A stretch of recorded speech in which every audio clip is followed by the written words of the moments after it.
رحمۃ اللہ تعالی علیہ آپ اپنی کتاب مقاصد القلوب شریف کے اندر لکھتے ہیں،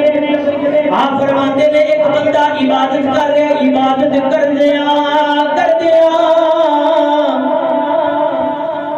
انہیں پڑھیا الحمدللہ رب العالمین الرحمن الرحیم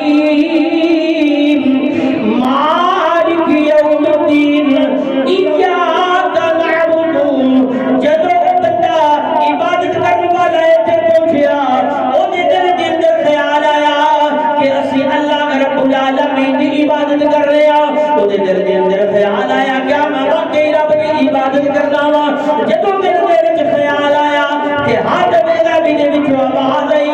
نہیں تو اپنے رب دی عبادت نہیں کرتا